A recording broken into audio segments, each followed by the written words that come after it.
Hola, muy buenas tardes, bienvenido a esta edición especial de viernes de Venezuela al Día, con el resumen, con lo mejor de la semana, lleno de noticias, de información, de entrevistas, de personajes y todos los testimonios que tuvimos esta semana en Venezuela al Día. Valentina Herrera y quien les habla Octavio Sazo, junto a ustedes.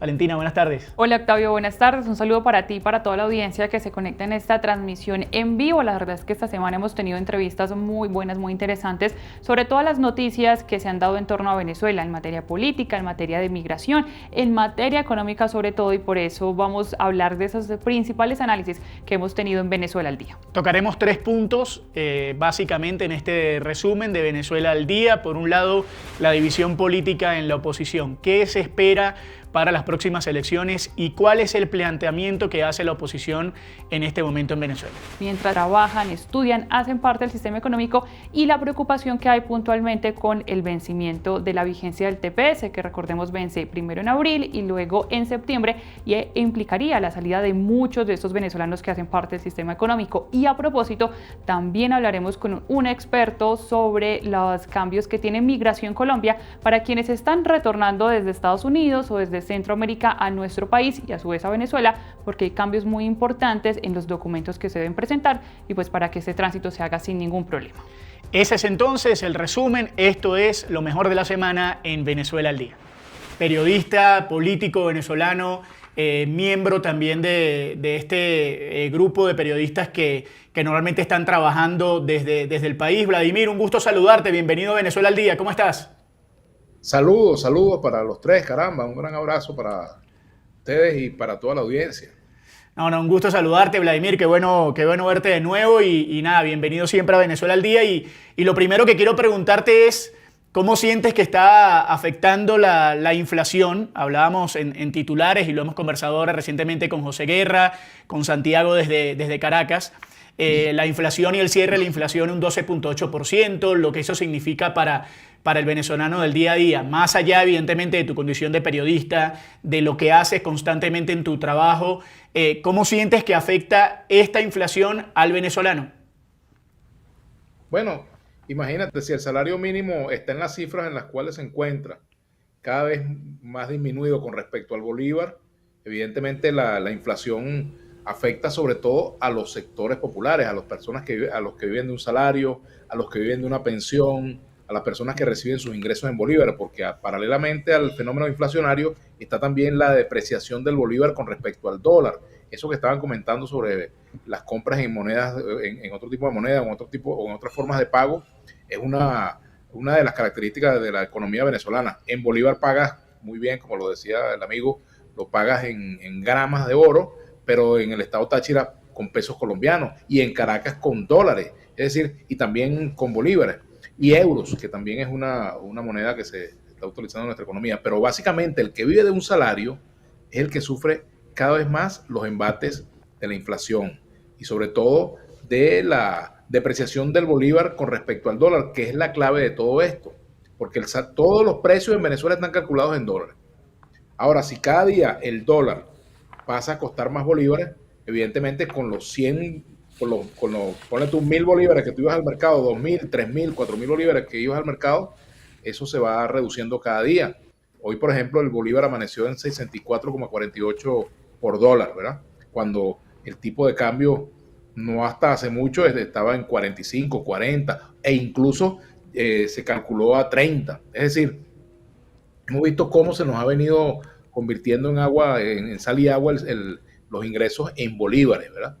Pero también, algunos economistas no están de acuerdo con esto, no sé qué piensa Santiago al respecto, pero algunos economistas tampoco están de acuerdo con eso de la inflación en dólares, pero resulta que el venezolano la padece, porque también tú vas a sitios donde los precios están dolarizados y lo que hace una semana de repente te costaba $10 ya te está costando 12 o 13, ¿verdad? Es decir, eso se siente a diario, ¿verdad? Y evidentemente, pues con esta perspectiva de que se aplique efectivamente la prohibición para la actuación de las compañías petroleras, la Chevron y otras compañías petroleras en Venezuela, el panorama va a ser peor. ¿Verdad? Va a ser peor porque, quieras o no, el que se va a ver afectado es el ciudadano de a pie, con la disminución de los ingresos petroleros, con la cada vez mayor ausencia de divisas. Eso va a disparar el dólar. Es decir, el escenario inflacionario que se ve venir, si esto efectivamente sigue como va, en ese sentido de que prospere pues la decisión de Trump de retirar las compañías de nuestro país, el caso Chevron, bueno, eso va a ser muy complicado para la población. Y por eso, bueno, yo no entiendo a los que están haciendo fiesta porque van a aplicar sanciones a Venezuela, creen que con eso van a tumbar al gobierno. Y resulta que Maduro no va a dejar de comer, de desayunar, de almorzar, de cenar, no va a dejar de recibir atención médica, ni ninguno de su gabinete, ni nadie del gobierno, ni las personas que tienen buenos ingresos en dólares, en fin, sobre todo quienes están asociados pues a contrataciones, porque las sanciones se apliquen. Eso lo va a pagar la ciudadanía, la gente de a pie. Entonces uno dice, bueno, caramba, se volvieron locos los que están pidiendo sanciones, ¿no? Claro, se vuelve como una bola de nieve este tipo de sanciones que pues entre más se presentan, más termina generando esa cascada de afectaciones y como tú lo decías, a la gente de a pie, a la gente que depende de esos salarios. Nos mencionaba ahorita más temprano José Guerra de el 80% de los venezolanos tienen, digamos, no les alcanza precisamente los ingresos que tienen por este tema de la inflación, por la escasez precisamente de eso. Ampliemos un poco esta cifra, o sea, digamos cuáles son esos elementos esenciales que están faltando, a qué se está recurriendo precisamente los ciudadanos de a pie, teniendo en cuenta que son los más afectados no solo por las sanciones, sino también por las decisiones en materia económica del mismo gobierno. Fíjate lo siguiente, en Venezuela, producto de diversos factores, mala gestión, corrupción y también en parte un efecto, pudiéramos decir que agravante por las sanciones, pero no causante, en Venezuela los servicios públicos están prácticamente privatizados. Por ejemplo, tú vas a un hospital por un problema de salud, Dios no quiera, se te presenta una apendicitis, pues de casualidad tienes que llevar el médico.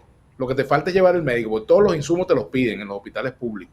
Y de paso, te dan una cita quién sabe para cuándo, y termina la gente, pues, los que pueden, yendo a las clínicas privadas, pero los que no tienen que aguantarse eso. Por ejemplo, los servicios como la telefónica, el internet, es un internet que, bueno, que no todo el mundo todo el mundo lo necesita, pero no todo el mundo va a poder seguir pagándolo. Por ejemplo, otro tipo de servicios públicos, la electricidad, que también es cara, en fin. Bueno, se ha convertido esto en parte de las situaciones gravosas para el venezolano, pero a eso súmale también, bueno, las necesidades en materia de alimentación, por ejemplo, comprar carne, comprar pollo, comprar los alimentos, bueno, cada día encarecen más y evidentemente, pues, como lo ha dicho José Guerra, esto afecta, bueno, al 80% de la población. Quizás hemos vivido momentos peores, pero con la vuelta de la caída del ingreso petrolero que se avisora con esta política de sanciones, seguramente vamos a ver episodios otra vez de gente pasando cada vez más trabajo. Esto es realmente muy preocupante. Los pensionados, por ejemplo, siguen percibiendo una pensión que es prácticamente un saludo a la bandera.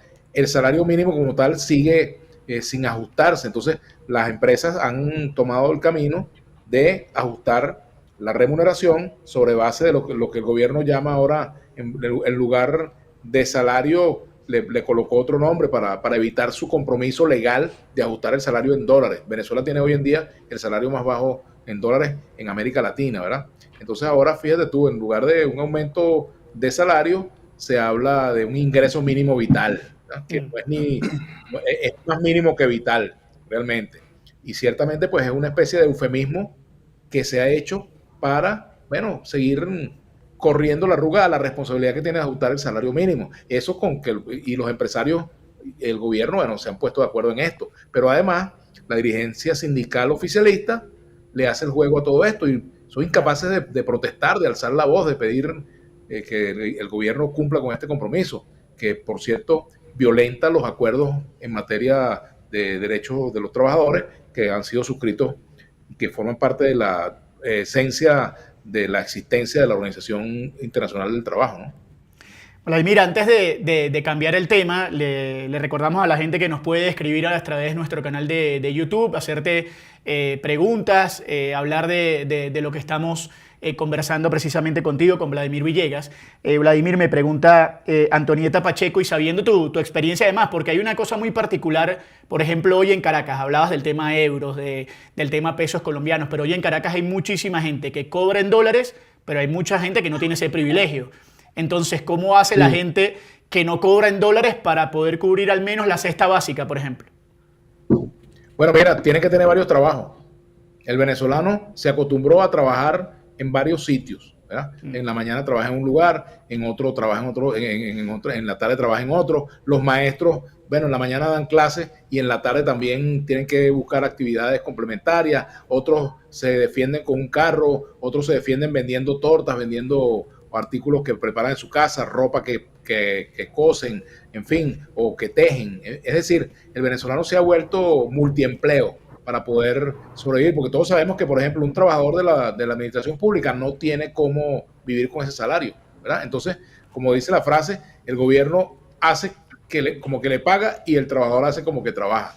Lo cierto es que esa es una de las grandes limitaciones que se tiene en Venezuela en materia, pues, de remuneración. Eso hace, pues, que eso perjudique los horarios para el descanso, que perjudique los horarios para la atención de las tareas, de la casa, la atención a los hijos, ¿verdad? Y también eso impacta, por supuesto, en la salud del venezolano, porque por mucho que las personas tengan 2 y 3 trabajos, pues no todos, o yo diría que la absoluta mayoría, pues muchas veces posterga atender a situaciones de salud para poder atender los otros compromisos que son inmediatos. Bueno, y esto aunado pues a que esa red de salud que se construyó bajo el gobierno de Chávez, llamada Barrio Adentro, prácticamente está desmantelada, ¿no? Mira, Vladimir, sí, te quería cambiar un poco el tema para el tema político, porque en verdad te trajimos para acá para hablar un poco de política, aunque comenzamos hablando del tema económico, sí, hombre, porque al final, pues... Había tanto economista bueno, chicos.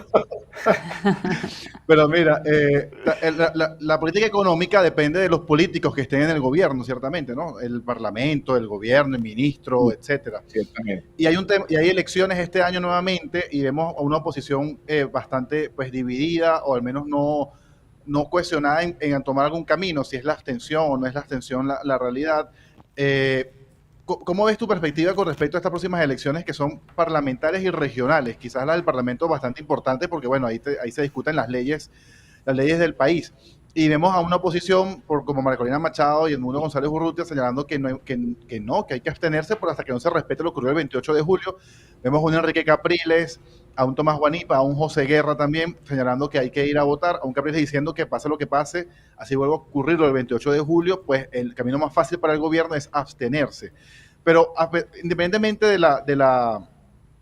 de este planteamiento, ¿cómo ves tú la situación dentro de la oposición? ¿Habrá algún tipo de acuerdo? ¿Ese desacuerdo terminará dándole más oxígeno al gobierno, la mayoría parlamentaria de la gobernación? ¿Me escuchas? Sí, te escuchamos perfecto. Perfectamente, sí. Sí. Bueno, fíjate. Yo diría que no se puede hablar hoy en día en Venezuela de una sola oposición. No se puede hablar incluso de una sola plataforma unitaria, porque esa plataforma ni es unitaria. Hoy en día la plataforma unitaria, los partidos que acompañan a María Corina Machado, son mayoría en cuanto a número de partidos. Ahora, en cuanto a número de electores, no. En cuanto a votos, no lo son. ¿A qué me refiero? Partidos como el partido La Causa R, Encuentro Ciudadano, etcétera. Pequeñas formaciones que no se les resta mérito por no tener una alta votación, pero electoralmente significa muy poco. Sin embargo, lograron hacer mayoría en la plataforma y de paso, pues, hay 2 partidos que están allí en la plataforma que sí tienen tarjeta electoral, que tienen una votación tangible, como lo son el partido Un Nuevo Tiempo y el MPB, Movimiento por Venezuela. Son partidos que no están de acuerdo con la línea abstencionista. Primero Justicia está dividida entre los abstencionistas y los que pues, pregonan la participación electoral. En el caso de Primero Justicia, bueno, hay líderes que plantean que Primero Justicia tiene que subordinarse a lo que diga María Corina Machado. Entonces, bueno, es un problema de ellos, pero uno diría, bueno, pues si se van a subordinar a lo que diga María Corina, ¿por qué no se meten en 20, ¿verdad? Se fusionan con 20 y punto, pero es un asunto de ellos, un asunto entre justicieros, y yo no soy militante de esa organización. Pero, por ejemplo, también está el asunto de lo que implica la elección del Parlamento. ¿Qué ocurre? Ciertamente se corre el peligro de que ocurra lo mismo el 28 de julio, lo que pasó el 28 de julio. Pero si la gente no va a votar el 28 de julio, no estuviésemos hablando hoy de lo que ocurrió ese día, ¿verdad? Si la gente deja de votar, ocurre lo que ha venido pasando en Venezuela desde el año 2005, con la abstención. Con esa abstención del 2005 le costó a Venezuela el equilibrio de poderes. Desde ese momento el gobierno logró colonizar los poderes públicos y esa situación no ha variado hasta hoy. Es decir, eso es muy grave para un país que se llama democrático. Si a eso se le suma el llamado a la abstención, pues vemos que termina siendo el abstencionismo el verdadero colaboracionismo, porque el gobierno hace fiesta. ¿Ustedes creen que Maduro está preocupado porque María Corina llama a no votar? Preocupado Maduro estuviera si María Corina llamara a votar, ahí sí estuviera preocupado Maduro, ¿entiendes? Porque ciertamente todavía ella tiene un poder de convocatoria muy importante en Venezuela, eso no se niega. Pero renunciar a la ruta electoral es entonces de alguna forma, directa o indirecta, apostar a otras fórmulas que ya en el pasado hemos visto que no caminan. Se traducen en más frustraciones. ¿A qué condujo la abstención electoral en el 2017, en el 2018, en el 2021? Es decir, ¿qué condujo? A que el gobierno consolidara sus objetivos. Cuando Henry Falcón fue candidato frente a Nicolás Maduro, lo acusaron de colaboracionista. ¿Y quién es más colaboracionista? ¿El que propone que no se vote para siquiera competirle dignamente a Maduro o aquel que propone que hay que utilizar esa herramienta? Además, el voto es la herramienta que el pueblo tiene en su mano y que es una herramienta irrenunciable. Por eso el gobierno hace fiesta cada vez que la oposición va a la abstención. Y hacerlo nuevamente, abstenerse, implica no solamente el riesgo de que, por ejemplo, la alcaldía de Chacao, la gobernación del Zulia, la gobernación de Nueva Esparta, la gobernación del estado Cojedes, caigan en manos del gobierno y, por ejemplo, la alcaldía de Baruta o la alcaldía de Latillo terminarán siendo nuevamente unos nuevos espacios para que el gobierno los colonice, producto de una política abstencionista. Entonces el ciudadano tiene que sopesar, considerar todas estas opciones. Y la joya de la corona, que es la Constitución, nuestra Constitución del año 1999, se pretende hacer una reforma constitucional y entonces, fíjense ustedes qué ocurre. Si hay argumentos para llamar a no votar ahorita en las elecciones parlamentarias y regionales del 25 de mayo, ¿cuál va a ser el argumento para llamar a votar después? ¿Qué va a pasar allí? Es decir, el voto tiene sentido en todas estas oportunidades en las cuales se puede ejercer. Por supuesto, si el gobierno intenta hacer una práctica, digamos, irregular, intenta hacer fraude, bueno, quedará ante el mundo nuevamente revelado eso. Ahora, si el venezolano se queda en su casa, pues el gobierno no tendrá necesidad de hacer nada. Simplemente ejercerá Vladimir, a decir que... Pero, digamos, todo esto que estás planteando, evidentemente lo manejas porque tienes conocimiento de cómo es el camino de lucha, porque conoces perfectamente a la oposición y al gobierno, pero cómo hacer que la gente o el ciudadano ese que nombras, el venezolano común, vuelva a creer en unas votaciones luego de que pasó lo que pasó. Es decir, cómo hacerle entender a esa persona que no va a volver a pasar lo mismo y que si pasa lo mismo hay que seguir en la pelea. ¿Qué tipo de garantía se le puede dar al venezolano que hoy desconfía completamente del sistema electoral? Mira, lo menos que puede hacer un ciudadano en estas circunstancias es renunciar a sus derechos.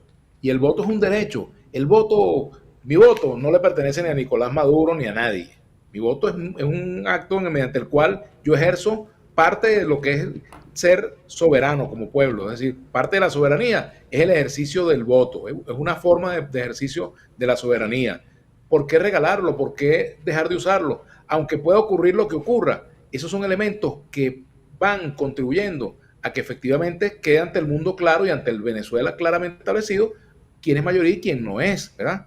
Ahora, también, por muy grande que sea una manifestación en Venezuela, una manifestación de protesta, nunca va a ser tan grande como una masa de votantes acudiendo a las urnas, aún en condiciones desiguales, a ejercer ese derecho. Porque si se están conculcando derechos en Venezuela, como está ocurriendo, el derecho, a la libertad de expresión, el derecho a la protesta, el derecho a la manifestación, el derecho, digamos, a que se rindan cuentas, a exigir que los poderes públicos actúen de acuerdo al mandato constitucional. Si nosotros nos quitamos, nos autoconculcamos el derecho al voto, ¿qué nos va a quedar para luego reclamar? No nos va a quedar nada. Y lo otro es que esa estrategia de abstención viene acompañada es solamente de pajaritos preñados. No viene acompañada de una ruta creíble, una ruta que sea viable, porque ya lo hemos visto desde hace tiempo. Esa película ya la hemos visto los venezolanos. Entonces, fíjate, por ejemplo, ahí está, pues, ¿en qué se va a traducir eso? Que el poder de convocatoria para movilizaciones o para cualquier tipo de agenda en estas circunstancias se va a ver mermado, sobre todo si esa convocatoria viene asociada a políticas no electorales y a estrategias de lucha no pacíficas, no constitucionales. Es decir, esto es muy grave porque, bueno, ya hemos visto lo que ha pasado con todos estos planes. Fíjense ustedes en lo que ha parado esta supuesta invasión que está preparando algunos mercenarios por allí, que ahora salen a denunciarse entre ellos, ¿verdad? Porque supuestamente hubo una recolección de dinero y no se sabe qué pasó con eso, y termina siendo, como lo he dicho, pura espuma, termina siendo una frustración más para los venezolanos. Entonces, yo creo que la ruta que los venezolanos tenemos que mantener, tratar de mantener, es la ruta electoral y aferrarnos ¿a qué? A la Constitución. La Constitución es el único escudo que nos queda para demandar derechos. Si, por ejemplo, nosotros dejamos de votar en la reforma constitucional, lo que era la Constitución de Chávez con todos sus defectos, ¿verdad?, pero con muchas virtudes, yo estuve en la Constituyente del año 99, esa Constitución pasará a ser un recuerdo y no tendremos cómo reclamar muchos de los derechos, entre ellos, por ejemplo, uno que fue producto de una propuesta que yo hice en la Constituyente, el de que no se pueda restringir el derecho a la información sino en estado de excepción. En Venezuela sabemos que el derecho a la información está restringido, pero eso va en contravía de lo que dice la Constitución. De lo que se trata no es de reformar la Constitución, esa Constitución no es perfecta, pero reúne las condiciones para que un proyecto de país como el que está planteado ahí sea viable, siempre y cuando el gobierno se decida respetarla, pero mientras no la respeten, pues ese es un proyecto por hacer. Bueno, vamos a convencer a Vladimir, a Santiago, de que salga a votar, pues se le fue la luz ahorita en Caracas y bueno, va a tener que salir a votar. Santiago Bardí como sea, pero Valentina, te quería hacer otra pregunta. Sí, a propósito de ese llamado, sobre todo de mantener, digamos, no perder este derecho a ejercer el voto, que así se tengan desigualdades, sigue siendo muy importante. Digamos, ¿qué pasa con el tema de la oposición? Vimos una oposición muy fuerte de cara a estas elecciones presidenciales, pero hoy hay una división que finalmente puede terminar generando un efecto precisamente en esa votación que, como tú lo decías, siempre va a ser mucho más importante incluso que las manifestaciones en la calle, porque todavía hay cierta dificultad para que la oposición mantenga un mensaje unificado y pues si no se presenten estas dos posiciones bastante diferentes de cara a estas elecciones regionales, incluso de cara a una reforma a la Constitución. Bueno, fíjate, por algo que yo creo que nos pasó a quienes acompañamos a Chávez durante un tiempo, yo lo acompañé hasta el año 2007 y renuncié cuando se planteó la reforma constitucional precisamente. Eso de lo que diga Chávez, por ejemplo. Antes era lo que diga Chávez. Ahora, para algunos sectores de la oposición, es lo que diga María Corina. Y María Corina no quiere discutir con el colectivo opositor, los partidos, una estrategia común. No la quiere discutir, sino quiere imponerla. El que vote es aliado al gobierno y es como yo digo, o si no, el que haga lo contrario o algo distinto, está jugando para el gobierno, es enchufado, está pagado, es infiltrado, lo que sea, ¿verdad? Entonces, mediante esa descalificación, se niega el debate. Y entonces, eso de cambiar una política que debería ser fruto de una discusión colectiva por otra que ya hemos probado que no funciona, como es la ruta no electoral, bueno, raya pues en la terquedad, en una terquedad sin sentido. ¿En qué se puede traducir eso? Que a la larga, pues el propio respaldo popular que hoy tiene María Corina Machado se puede desvanecer y terminar como terminó Guaidó. Y de paso, si a eso le sumamos pues que este sector ha venido acompañando la política de sanciones que terminan afectando a la gente, dime tú cuánto va a durar el encanto. Y ahí en El Doral, esa ciudad es prácticamente una ciudad venezolana. Por eso nos comunicamos a esta hora vía telefónica con Rafael Piñeiro, concejal de la ciudad del Doral, para hablar sobre lo que hemos completado hoy en los titulares, sobre este temor que hay en la ciudad del Doral sobre un posible colapso con el fin del TPS. Rafael, muy buenas tardes, bienvenido a Venezuela al Día, ¿cómo le va? Buenas tardes, bueno, un placer de compartir con ustedes y gracias por la oportunidad. No, el gusto es nuestro y bueno, que esté con nosotros en medio de tanto trabajo que tiene nos complace. Rafael, ¿cuál es el temor real que tienen en la ciudad del Doral con respecto a esto, con el posible colapso, con el TPS y con la cantidad de venezolanos que hay en esa ciudad? Sí, mira, bueno, para darte un poquito de cifras, estamos hablando en la ciudad del Doral, somos un poco más de 84,000 residentes de los cuales ya el 40% de la población es de origen venezolano. Ciertamente por los años de muchos de estos venezolanos, incluyéndome a mí, porque yo nací en Venezuela, que tenemos acá en el país, hemos podido ser ciudadanos americanos y nos hemos convertido incluso en el grupo de votantes más alto dentro de la ciudad de Doral, lo que es algo también significante. Ciertamente cuando hablamos ahora de compatriotas venezolanos que obtuvieron el TPS, sea el del 2021 o el 2023, las cifras varían, no hay una cifra exacta de cuántas personas venezolanas viven. Nuestros compatriotas venezolanos, varias de esas personas han mantenido un doble caso a nivel migratorio, que es permitido, es legal. Otros habían parado su caso del asilo y muchos lo están reabriendo basado en lo que es esta suspensión que ya es efectiva tan pronto como en el mes de abril.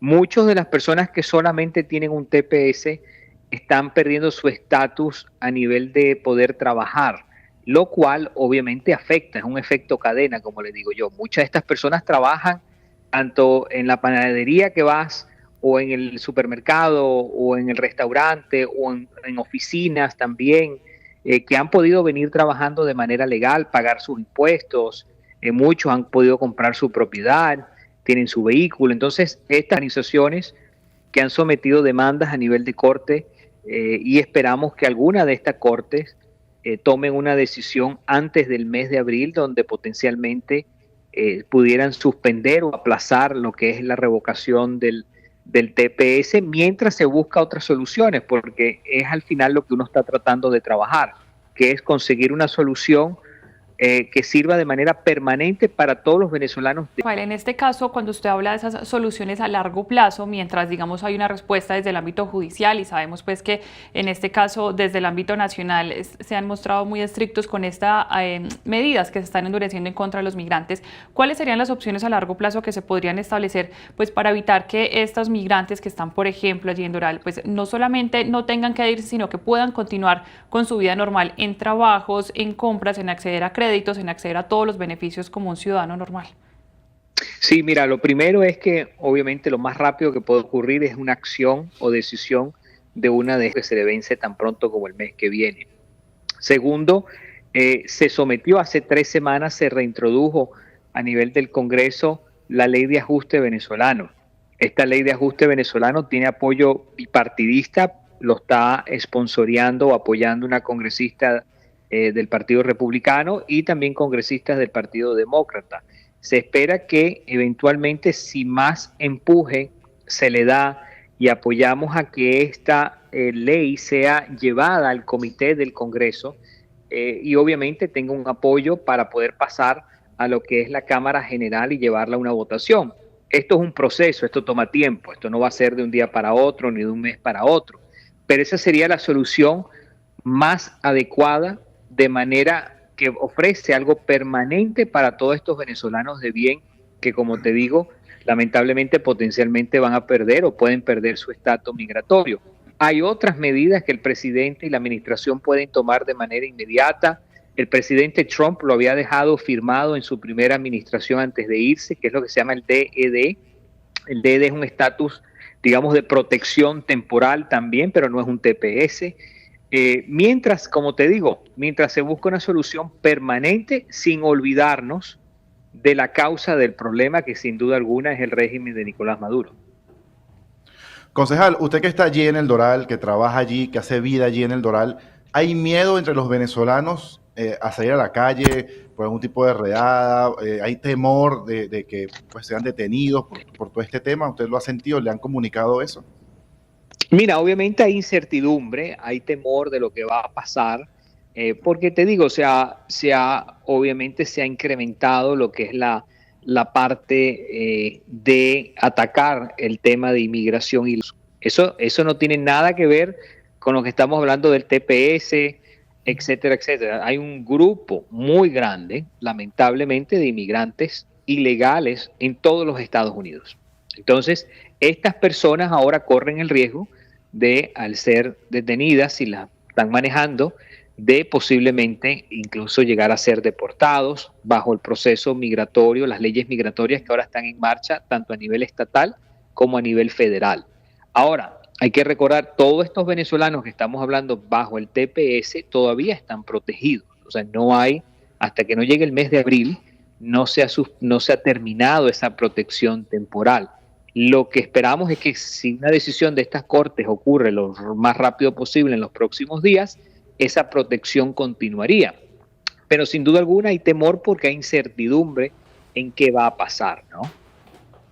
Concejal, para que tengamos una idea más clara, más allá de la ilegalidad, el punto que usted tocaba precisamente con respecto a la gente que hoy está ilegal o de la gente que tiene TPS, ¿cuántos venezolanos están viviendo en el Doral que pagan impuestos, que digamos que están trabajando, que han convertido esa ciudad en la ciudad con más venezolanos en los Estados Unidos, como para entender de qué número hablamos y por qué el Doral específicamente? Mira, estamos hablando de los 84.000 residentes, el 40% es de origen venezolano, entonces estamos hablando más de unos 34.000 personas son de origen venezolano. Te garantizo que en su mayoría, el 99%, tienen algún tipo de protección o estatus legal en el país, porque te digo, de esos 34.000, se estima un poco más de 11.000 son ciudadanos americanos ya.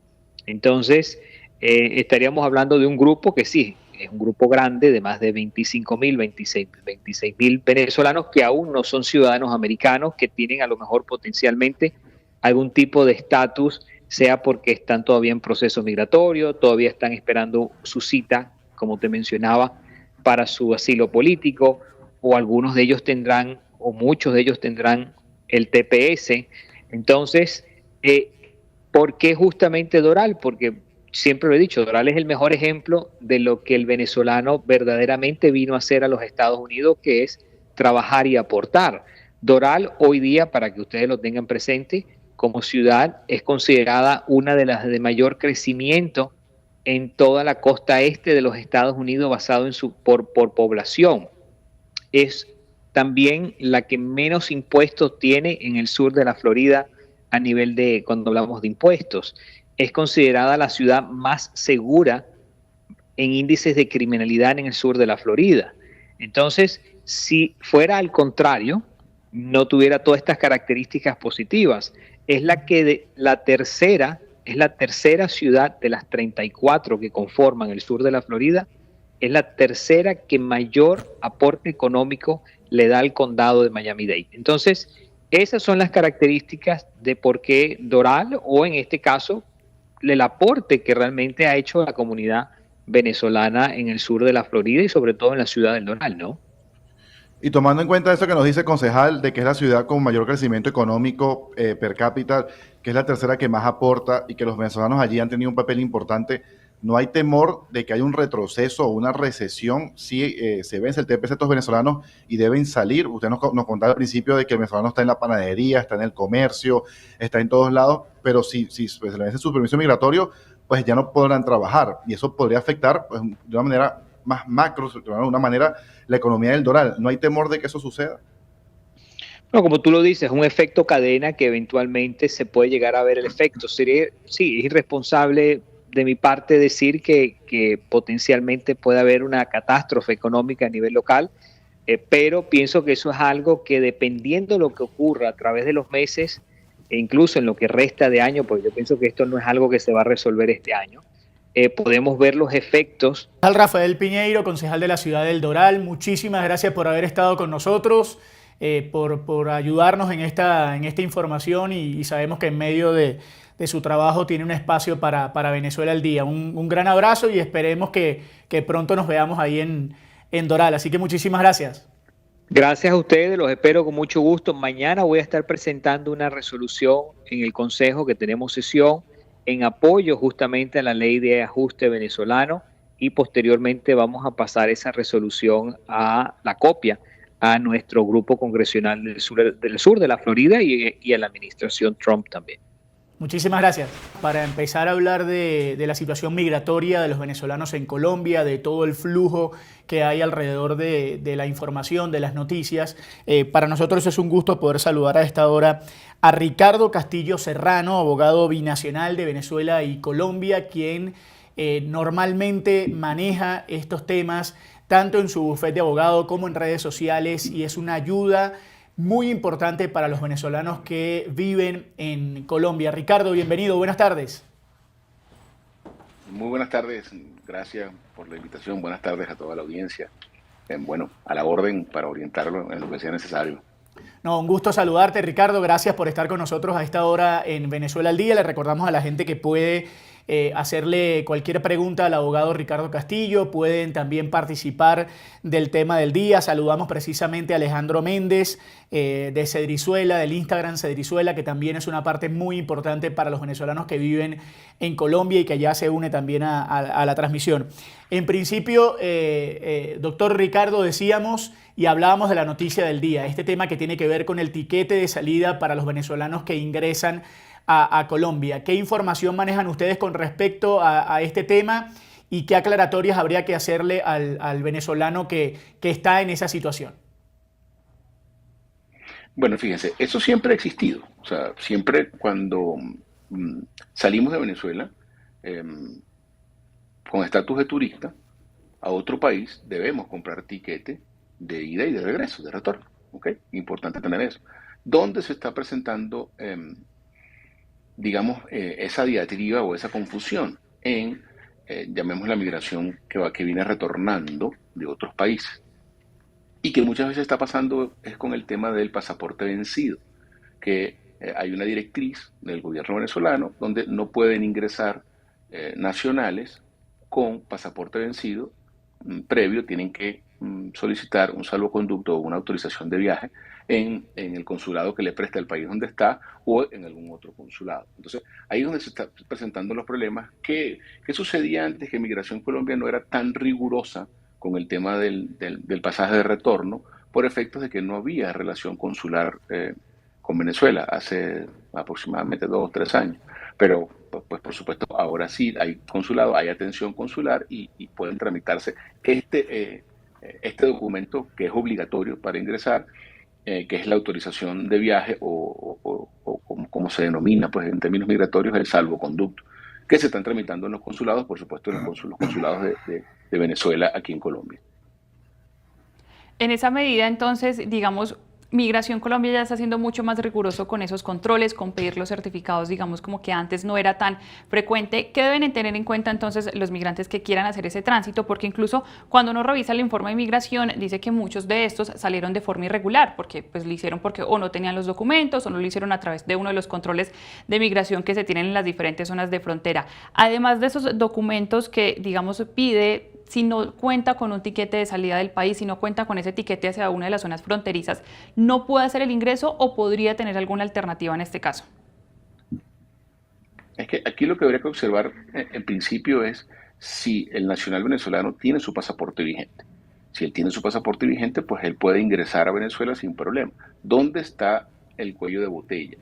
Con las aerolíneas y las entidades aeroportuarias con relación a el ingreso a Venezuela de los nacionales que tienen pasaporte vencido. Entonces, si vas a retornar a Venezuela y vas a usar como país de tránsito, por ejemplo, Colombia, tienes que obligatoriamente tener un salvoconducto o autorización de viaje para que te puedan montar en tu país de inicio del viaje hacia Venezuela. Pongamos el ejemplo, Miami, El Dorado, Maiquetía. Para poder hacer ese tránsito aéreo, pues usted tiene el pasaporte vencido, ¿okay? Usted tiene que obligatoriamente tener una autorización de viaje, un salvoconducto para poder ingresar a Venezuela y para que la aerolínea te pueda embarcar en ese país de origen. Sí, yo quiero preguntar, doctor, un ejemplo hipotético, alguien que está aquí en Caracas y quiere bajar a Colombia y se quiere regresar por la frontera, por un tema de costos, por decir algún ejemplo, y tiene pasaporte vigente legal. ¿Qué debe presentar al momento de llegar a Maiquetía aquí en Caracas? Si él dice, mira, yo me voy efectivamente en un vuelo directo Maiquetía El Dorado, voy a estar 15 días, pero me quiero regresar por la frontera. ¿Qué presenta? Debería adquirir un pasaje El Dorado Cúcuta, El Dorado Riohacha, El Dorado con una ciudad fronteriza, para pues evidenciar que se va a regresar, bien sea al vencimiento desde sus primeros 90 días como turista o al vencimiento de los siguientes 90 días en caso de solicitar una prórroga de permanencia. Estamos conversando con el abogado Ricardo Castillo Serrano, abogado binacional, acerca del tema de inmigración y todo lo que está sucediendo alrededor del flujo migratorio entre Venezuela y Colombia. Doctor, ¿qué números, qué información manejan ustedes con respecto al cambio de situación que se da desde la aparición nuevamente del consulado en la ciudad de Bogotá, desde los consulados ya venezolanos en Colombia, con respecto a eso, a la oficialización de los colombianos, los venezolanos en territorio colombiano, de la posibilidad de acceder de manera, entre comillas, más sencilla a los trámites y de poder arreglar una serie de situaciones que el venezolano no podía antes, como por ejemplo la renovación del pasaporte? Sí, no manejamos números porque las estadísticas son internas de la Cancillería o del Ministerio de Relaciones Exteriores de Venezuela, pero sí tenemos conocimiento directo de la atención, por lo menos en mi caso propio y de los miembros de mi firma, en el consulado de Venezuela en Bogotá. Una atención bastante expedita por los funcionarios, bueno, con relación a todos los trámites. Allí lo principal que hay que aplaudir, por supuesto, es la necesidad que todos los connacionales venezolanos pues están pudiendo resolver principalmente el tema del pasaporte. Recuérdese que hace un poco más de 2 años o 3 años no había fórmula de adquirir un pasaporte fuera de Venezuela. Había que viajar a Venezuela, era costoso y había que esperar incluso el trámite, que pudiera durar 30, 40, 50 días, dependiendo del estado donde lo tramite, para poder recibir el pasaporte y poder luego volver a salir de Venezuela, porque no podía salir con el pasaporte vencido. Eso es una gran prerrogativa a todos los nacionales, o los connacionales venezolanos, por lo menos en Colombia. Pues tenemos sabido pues que han iniciado actividades consulares en otros países, como México, que bueno, que coyunturalmente tiene unos 15 días o un mes paralizada la atención consular por cambio del canciller de Venezuela en México, pero en términos generales tenemos conocimiento directo y funcionamiento de manera bastante expedita de los consulados de Venezuela en el mundo donde hay atención consular y hay relación consular con Venezuela. Sí, y en esa medida, aprovechando, digamos, que ya hay una atención mucho más cercana, digamos, más oportuna, ¿hace falta todavía más trabajo teniendo en cuenta este flujo inverso que han identificado diferentes entidades de migración que se está dando no solo en Colombia, sino también en países vecinos? Como usted lo decía, que quieren regresar a Venezuela, pero utilizan, por ejemplo, a Colombia como tránsito. Y se lo pregunto también porque, por ejemplo, con esta medida del tema del tiquete de regreso hubo bastante confusión porque fueron las aerolíneas, algunas, las que por su cuenta empezaron a iniciar a requerir este documento, mientras que Migración Colombia, que es la autoridad oficial, pues no lo había hecho o no lo había comunicado de manera más efectiva. Hace falta, digamos, articularse un poquito más entre lo privado, lo público, en especial pues teniendo en cuenta este nuevo fenómeno que estamos viviendo en este 2025 del regreso hacia el sur del continente. Sí, es muy importante unificar criterios a los efectos de llevar la información oficial al usuario, pues en este caso al extranjero que va a ingresar. Nosotros tuvimos lamentablemente muchas personas inadmitidas con nacionales venezolanos ingresando a Colombia, viniendo de los Estados Unidos, inadmitidos por efectos de que tenían su pasaporte vencido y no tenían una autorización de viaje, que era lo que se recomendaba. Normalmente, pues en Colombia ha sido un poco flexible con relación a eso, hoy en día no, con relación al tiquete de regreso. Entonces, la recomendación es, porque es circunstancia de cada quien, de cada extranjero, o sea, ¿entiendes? Entonces, podemos puntualizar de repente, el que tiene el pasaporte vencido, por favor, si va a Venezuela, o incluso va a otro país, debe tramitar su salvoconducto o autorización de viaje. ¿Okay? Si va a usar un país de tránsito, es importantísimo que lo tenga en cuenta. Si no, bueno, igual puede ir, posiblemente puede venir a Colombia, de Estados Unidos, está pasando mucho, y desde que iniciaron la atención consular, venían de otros países donde, pues, desde el punto de vista de la economía era mucho más viable hacer el trámite en Colombia, venían a tramitar sus pasaportes aquí. Ahora, ¿qué está sucediendo? Bueno, mire, lamentablemente usted viene a Colombia con su pasaporte vencido. Normalmente hay algunas aerolíneas, entendería que están unificando entre las autoridades aeroportuarias cuál va a ser el criterio único, ¿ok? O cuáles van a ser las condiciones únicas que se les va a plantear a los usuarios, porque ¿qué es lo que sucede? Las personas compran su pasaje por internet, y entonces después que compran el pasaje por internet Sí, vamos ahí a recuperar ya la comunicación y es muy importante lo que nos explicaba porque tiene que ver precisamente con esa unificación de criterios, que digamos la gente tenga claro cuáles son los requisitos que debe cumplir para empezar a hacer los trámites necesarios en ese regreso precisamente a Colombia, que recordemos, dicen las autoridades, debe ser como forma de tránsito para llegar o a un tercer país o llegar a Venezuela, en especial en estos casos muy puntuales en los que algunos o tienen el pasaporte vencido o tienen la cédula de extranjería vencida, es decir, todos estos documentos que por alguna otra razón, digamos, no se lograron actualizar, también precisamente por estos casos de pues, la falta de disponibilidad de equipo consular. Regresamos entonces con nuestro invitado, nos explicaba de estos casos puntuales que tienen que ver sobre cuando, digamos, no se tiene algún documento. Continúe, digamos, ahí hablando específicamente de esos ejemplos, por favor. Ok, como les decía, verificar con la aerolínea las condiciones específicas de su viaje y su condición específica. No, ha pasado mucho que le están solicitando, por ejemplo, ciudadanos venezolanos que tienen residencia permanente en los Estados Unidos o alguna documentación de regularidad migratoria, llámese TPS, ¿okay? Viajan a Colombia a tramitar sus pasaportes en el Consulado de Venezuela en Colombia.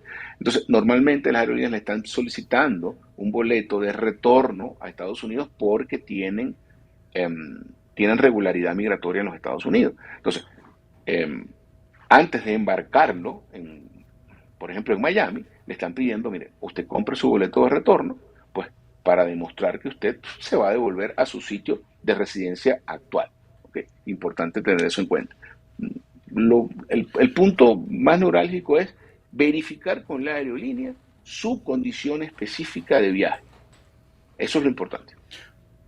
Doctor Castillo, yo le ponía el ejemplo hace un momento hipotético en el caso de un vuelo de alguien que venga de Caracas vía aérea y regrese vía terrestre. En el caso de que alguien haga el recorrido solo terrestre por la frontera, aquí el requisito es un poco menos restrictivo, es igual, ¿qué manejan en ese caso de que alguien simplemente salga por Táchira o por Zulia y decida regresar de la misma manera? Es mucho menos restrictivo, de hecho no exigen en principio, o sea, llamémoslo frontera terrestre, llamemos Ureña o llamemos Cúcuta con San Antonio. ¿Por qué? Porque es menos riguroso, porque son fronteras vivas. Es decir, hay gente que vive en Ureña y trabaja en Cúcuta, estudia en Cúcuta, hace su vida o su atención médica o mercado en Cúcuta. Es una frontera viva. Entonces, si usted no se acerca, por ejemplo, al container de Migración Colombia a sellar su ingreso a Colombia, pues usted puede pasar sin problema alguno y no le exigen un pasaje ni nada. ¿Qué pudiera suceder? Como nos ha sucedido, que han habido nacionales venezolanos que cuando están en el aeropuerto de Cúcuta y van a embarcar, pues son abordados por funcionarios de migración que le solicitan los requisitos pues, que son exigidos. Entonces ahí es donde se presenta el dilema. Entonces, mire, ¿usted va para dónde? No, yo voy para El Dorado. Bueno, mire, ¿usted tiene un pasaje de regreso? No, no tengo pasaje de regreso. Bueno, mire, usted tiene que comprar un pasaje de regreso y les explican pues los requisitos elementales para ese tipo de estatus migratorio que es el turismo. El que tiene turismo, pues por supuesto que tiene que probar que va a regresar nuevamente a su país de origen. Salvo, por supuesto, que tiene regularidad migratoria en Colombia, como una visa pues, autorizada y aprobada o un permiso por protección temporal, que ya tienes regularidad migratoria en Colombia y puedes transitar en el territorio colombiano sin tener que tener un pasaje de retorno a Venezuela. Doctor, lo quiero meter directamente en los temas de los venezolanos que están viviendo en Colombia. Por ejemplo, me preguntan acerca de esa... hoy hay una duda muy grande sobre la gente que tiene PPT, sobre la gente que tiene el PEP, digamos, en su momento y que lo ha tenido durante ya bastante tiempo, incluso la gente que lo tuvo desde el momento inicial en que comenzó a regir este vínculo migratorio entre Venezuela y Colombia. ¿Cuánto tiempo deben esperar estas personas? ¿Qué tienen que hacer estas personas para luego solicitar una residencia en Colombia para que su estatus cambie de ese permiso temporal a una residencia ya establecida y puedan contar con los derechos que eso significa, tener cédula de extranjería y ya, digamos, poder optar a una serie de circunstancias que no tienen hoy con ese permiso especial de permanencia? Sí, la resolución 5477 del 2022, emitida por el Ministerio de Relaciones Exteriores, trajo en su artículo 91 una visa tipo residente en la categoría de los acogidos al Estatuto de Protección Temporal, única y exclusivamente, por supuesto, para el migrante venezolano.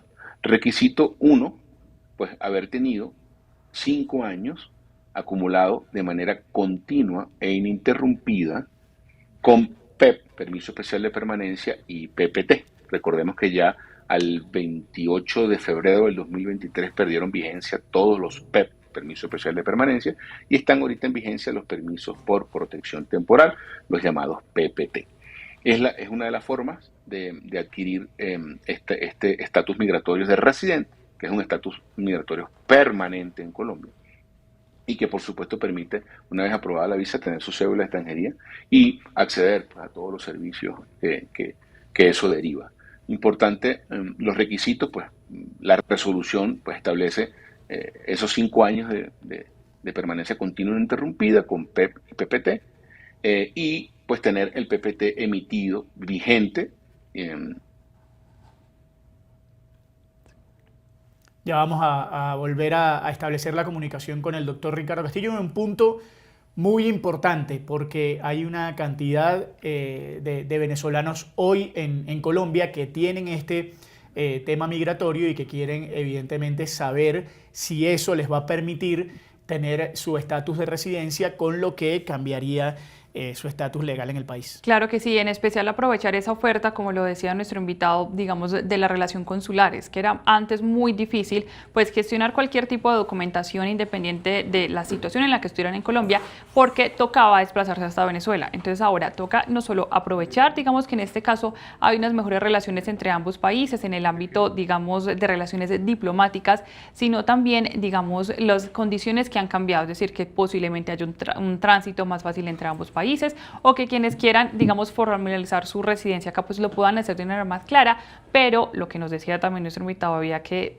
unificar criterios, ser muchos más claros con qué requisitos se van a estar pidiendo, a quienes aplican, a quienes no, pues para que el procedimiento fuera lo más, digamos, sencillo posible, claro, y sobre todo evitar esos casos de inadmisión que se han presentado ya en algunas diferentes situaciones, precisamente porque no hay claridad en esos criterios por parte de las autoridades de migración. Y sobre todo porque también hoy el venezolano tiene, digamos, diferentes, o se mezcla con diferentes derechos de acuerdo al tema migratorio, al tema que tenga rigiendo hoy en Colombia. Evidentemente, por un lado está la persona que tiene este permiso especial de permanencia, este permiso de protección temporal que nos contaba el abogado, el doctor Ricardo Castillo. Esas personas tienen derecho a una serie de circunstancias que no tienen cuando no obtienen, por ejemplo, el permiso de residencia. Una persona que tiene hoy una residencia en Colombia tiene acceso a otra serie de requisitos, a otra serie de cosas que le permiten vivir, digamos, con otras actividades dentro del país, y no aquellas personas que tienen esos permisos especiales. Como él contaba, hay que aclarar a la gente y hay que dejar de manera muy enfática el tema. Por un lado, ya dejó de regir el PPT, ahora está este permiso temporal, y eso hace que el registro migratorio, el flujo migratorio sea de otra manera. Así que, digamos, es un punto muy importante de discutir y a aclarar, sobre todo para los venezolanos que viven dentro de Colombia. Hoy el venezolano que vive dentro de Colombia tiene esa circunstancia, tiene esa situación con respecto a los diferentes permisos que hacía. Doctor, nos hablaba acerca digamos, de los requisitos, de lo que necesita el venezolano para adquirir esta visa de residente, digamos. Entonces, en principio, y para redondear y para aclarar el tema, por un lado, ¿qué significa que sea ininterrumpida? O sea, el venezolano pudo haber salido de vacaciones, pudo haber regresado, ahí no hay ningún inconveniente. Y lo otro, ¿qué tiene que hacer para solicitar ese permiso de residencia? ¿Qué tiene que hacer el venezolano de a pie que nos está escuchando, que nos está viendo, que tiene más de 5 años con este permiso, para ir hoy a solicitar su permiso de residencia? Ok, continuo interrumpido. El venezolano no pudo haberse ausentado por más de 180 días de manera continua e interrumpida, que valga la redundancia, de Colombia. Si lo hizo, se extingue de manera automática su permiso por protección temporal o su permiso especial de permanencia en su momento, si fuera el caso. Una vez que tenga estos dos requisitos que establece la resolución, la norma, como les digo, reitero, 5 años con PIPPT y su PPT emitido, la Cancillería emitió unos requisitos discrecionales que no están en la norma, pero fueron emitidos mediante circular interna de Cancillería: antecedentes penales venezolanos apostillados, fuentes de ingresos, o sea, entendamos que ahí se divide, pues, o hay una diferencia, pues la fuente es de donde deriva, pues, y el ingreso es demostrar que ya el ingreso está en la cuenta bancaria, por lo menos. ¿Ok? Y por último, los certificados de movimientos migratorios por 6 años o los últimos 6 años de permanencia. Con todos estos requisitos, nosotros a veces, pues, somos partidarios de allegar algunas otras cosas, como por ejemplo la afiliación a la seguridad social en Colombia, principalmente al sistema de salud. De igual manera, pues si el migrante ejerce su profesión en Colombia, por ejemplo, allegar pues la documentación, su título convalidado, su resolución del Ministerio de Educación que lo convalida el título, su tarjeta profesional para ejercer. ¿Qué hago en Colombia si soy dependiente? Pues si trabajo en una empresa, certificación laboral donde trabaja, los aportes a la seguridad social, el cumplimiento de los deberes formales en materia tributaria, por ejemplo, si declaro renta, y algunos otros detalles que vienen, pues, a potenciar su perfil en cuanto a la permanencia y la residencia en Colombia. Una vez que tenga todos esos recaudos, pues ingresa a la página de Cancillería, hay un link donde dice realiza aquí su solicitud, y ahí ingresa, pues, y va diligenciando el formulario CITAC, que es el sistema de Cancillería, toda su información de dirección, residencia, ocupación, todos estos temas familiares en Colombia, y carga los requisitos allí en el CITAC y radica el trámite. Eso le da un número de trámite, paga la solicitud, sí, del estudio de su visa, que son $54, y una vez aprobada, primeramente Dios y la Virgen, aprobada su visa, pues tiene que pagar $400 luego Cancillería para que le sea publicada su visa. Una vez que está publicada su visa, usted debe registrarla en Migración Colombia de manera online y tomar una cita para tramitar su cédula de extranjería. Eso lo hace por la página de Migración, toma una cita, únicamente se toma la cita los domingos a partir de las 5 de la tarde, toma una cita para tramitar cédula de extranjería, diligencia un formulario único de trámite en la página de Migración Colombia, que lo conocemos como el FUT, y luego se traslada el día de su cita y a la hora con su visa impresa a color, el comprobante de haber diligenciado su formulario único de trámite, la constancia de tener la cita ese día y su pasaporte en original, a los efectos de que tramite su cédula de extranjería, que tiene un costo, si no estoy mal, ahorita acaban de aumentar, creo que es 267 o 269 mil pesos que debe pagar allí en Migración, para que le tramiten y esperar. Un poquito atrasado está la emisión de la cédula de extranjería en Migración, pero en cuestión de 20, 30, 40 días pudiera recibir su cédula de extranjería. Entonces, doctor, le aclaramos a la gente que además esto es un trámite que tienen que hacer con Cancillería, no tienen que ir a Migración Colombia a hacer este trámite, es un tema que tienen que empezar con Cancillería hasta que se dé ese proceso, y a partir de ese proceso es que lo van a hacer en Migración Colombia con el tema de la cédula de extranjería, porque hay muchísima gente que va a Migración Colombia para tratar de hacer estos temas y los remiten de nuevo a Cancillería. Entonces es, en principio, todo este tema con Cancillería y después con Migración Colombia, ¿cierto? Sí, correcto. Para este tipo de visa de residente en la categoría de estatuto protegido o acogido por el estatuto de protección temporal, ahí está surgiendo una confusión hoy en día por efecto de que nació otra visa, me imagino que está en conocimiento de ustedes, que es específicamente para el migrante venezolano, que se llama visa visitante especial. Entró en vigencia el 4 de diciembre. Con un lapso de 90 días para que se implementaran entre Cancillería y Migración, pues con cuáles iban a ser los términos para tramitar esta visa. Una visa dirigida en principio para el venezolano irregular en Colombia, es decir, el que entró y no selló, o el que entró y selló y se le vencieron sus 90 días, no pidió su prórroga de permanencia, o pidió su prórroga de permanencia y también se le vencieron esos segundos 90 días y está de manera irregular. Allí sí el trámite empieza por Migración. ¿Por qué empieza por Migración? Porque exige dos requisitos. El requisito 1 es un acta de verificación, ¿okay?, y compromiso que genera Migración Colombia, ¿Qué es esa acta de verificación y compromiso? Es decir, yo estoy de manera irregular en Colombia y quiero tramitar una visa. ¿Cuál es la visa? Esta visa visitante especial. ¿Ok? Y una vez Migración emita esa acta de verificación y compromiso, que no es más que comprometerme a que en un lapso de tiempo que me otorga Migración, yo voy a tramitar esa visa en Cancillería y voy a estar regular en el país, es que usted puede iniciar en Cancillería este trámite de visa que fue habilitada la semana pasada en el sistema CITAC de Cancillería. De ahí, por eso que creo que diría yo que hay una confusión. Incluso hemos tenido esa experiencia en estos días en Migración que hemos ido y la gente está confundida con relación a ese trámite. Doctor, un par de consultas más antes de terminar, agradeciéndole que haya estado con nosotros todo este tiempo y que nos haya aclarado este montón de situaciones que tienen que ver con el flujo migratorio de los venezolanos en Colombia. La primera de ellas, me preguntan, por ejemplo, si la familia, si el padre y la madre o incluso uno de ellos es mantenido por un hijo y los tres tienen ese permiso, pero el que trabaja es el hijo. En esa circunstancia, los padres podrían optar a este tema de residencia. Y lo otro es si ese hijo, en el caso de que los padres trabajen, pero el hijo estudia, también puede permitirse entrar en ese tema de pedir residencia.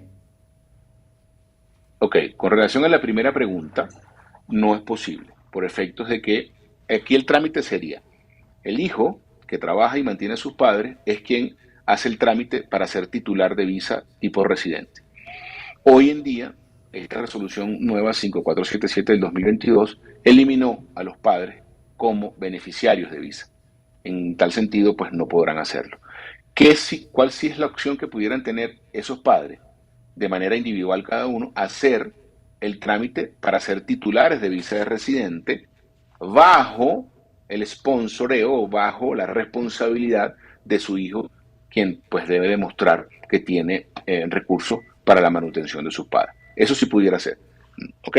Esa sería la fórmula por ahí. Con relación a que los padres piden la titularidad de visa tipo R y su hijo, siempre que sea menor de 25 años y dependan de los padres, puede pedir su visa de beneficiario, no habría problema. Primero hay que hacer el trámite, visa titular el padre, visa titular como residente, luego que está aprobada y publicada su visa, es que puede hacer el trámite de la visa de beneficiario de sus hijos. Repito, menores hasta 25 años y que dependan de sus padres.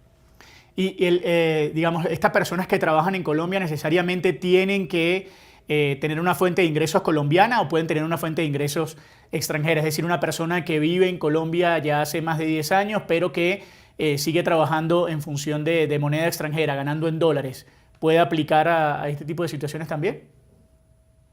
Sin problema alguno. ¿Qué es lo importante? Probar la fuente y probar el ingreso en Colombia. Eso sí es importante. O sea, no es de repente de que, no, yo tengo una cuenta en un banco extranjero y ahí me transfieren mi dinero y no pruebo ingresos en Colombia. Entonces, es importante probarlos en Colombia. Doctor, muchísimas gracias. ¿Cómo se comunica la gente con usted para que sepan acá en Colombia sobre todo este tema de migración, dónde pueden despejar más dudas de las que hemos preguntado el día de hoy y cómo pueden acceder también, evidentemente, a sus servicios de abogado? Sí, pueden seguirnos en nuestra cuenta en Instagram, que es, no me la sé de memoria, pero ya se las digo. Nuestra cuenta en Instagram es Castillo McLellan Abogados. Repito, Castillo McLellan Abogados es nuestra cuenta en Instagram. O pueden inclusive llamarnos o escribirnos al teléfono corporativo de la firma, que es 312-621-2942. Repito, 312-621-2942. Doctor, muchísimas gracias, de verdad. Nos ha abierto el panorama, nos ha explicado de manera muy, muy grata cómo se manejan este tipo de relaciones hoy entre Venezuela y Colombia, el flujo migratorio. Le agradecemos muchísimo su tiempo y bueno, lo estaremos molestando en cualquier momento para saber otra información. Muchas gracias. Muchísimas gracias por la invitación. Muy complacido de estar con ustedes y siempre a la orden para lo que requieran que esté en mi mano. Un fuerte abrazo y muchas bendiciones para todos. Bueno, esto fue lo mejor de Venezuela al día esta semana. Muchísima información, como decíamos, política, migración, muchos testimonios con respecto a lo que sucede en el país. Por supuesto, esperamos una nueva semana llena de muchísima información sobre Venezuela. Estamos muy atentos a cada uno de sus comentarios, los mensajes que nos quieran dejar en nuestro canal de YouTube y por supuesto estaremos actualizando las últimas novedades de Venezuela y los venezolanos fuera del país. Nos reencontramos muy pronto la próxima semana, como siempre, a través del canal de YouTube de Blue Radio en Venezuela al Día.